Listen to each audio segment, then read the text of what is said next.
a country begins to grow economically. More roads are built, more cars are sold.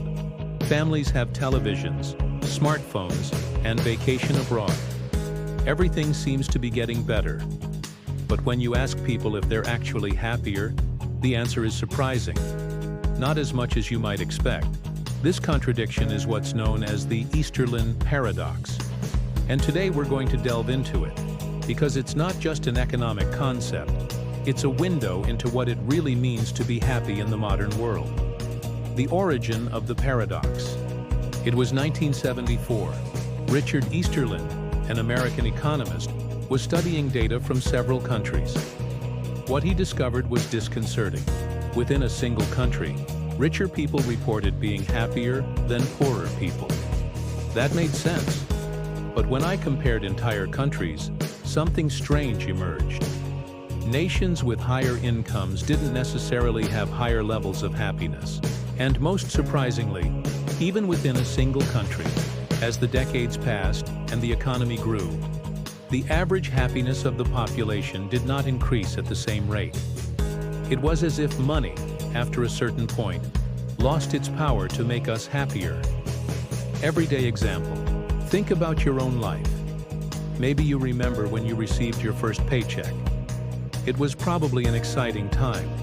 With that money, you could afford things that once seemed impossible. Maybe you went out to dinner, bought new clothes, or helped your family. That money gave you a shot of happiness. But what happens a few years later, when you're earning more? That raise you've been waiting for suddenly doesn't seem so exciting anymore. Because what was once a luxury is now routine. This is called hedonic adaptation. We get used very quickly to what we have. The comparison trap. Another key factor is that we don't live in a bubble. We're always comparing ourselves to others.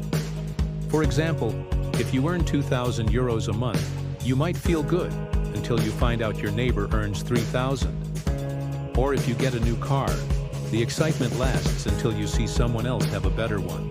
In other words, our happiness depends not only on what we have, but on how we believe we are in relation to others. And here comes a dangerous phenomenon. The rat race.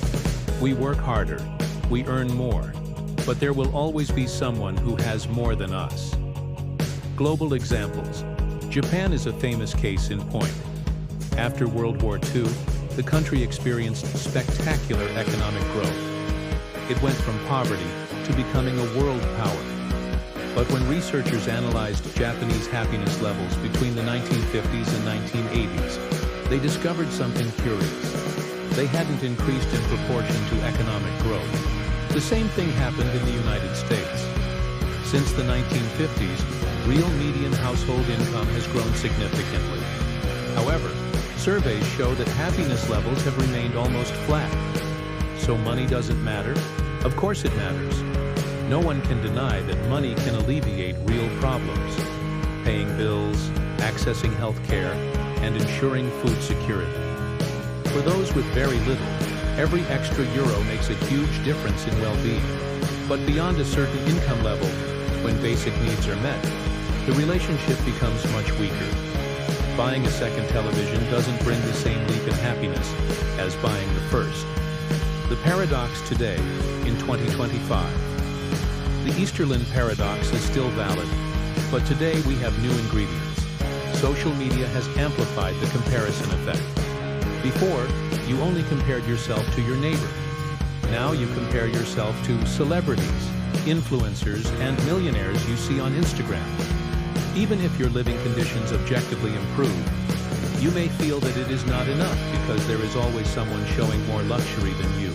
This explains why, even in wealthy societies, anxiety and dissatisfaction are on the rise.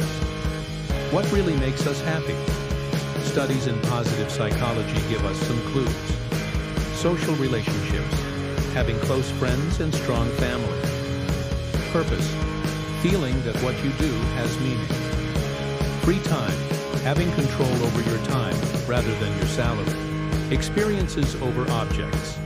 Spending on travel or souvenirs often brings more happiness than spending on material things. Money can help you get these things, but it doesn't guarantee them. So the next time you think, when I earn more, I'll be happier, remember the Easterlin Paradox. Money is useful, yes, but it's not the magic bullet for happiness. True wealth may not be in what you have in your bank account, but in what you build around you. Friendships, experiences, purpose, and peace of mind. Now I ask you, what do you think? Do you think money buys happiness? Or just rents it for a moment? Leave it in the comments and don't forget to subscribe. Because here we'll continue exploring those questions we all have about the economy and life.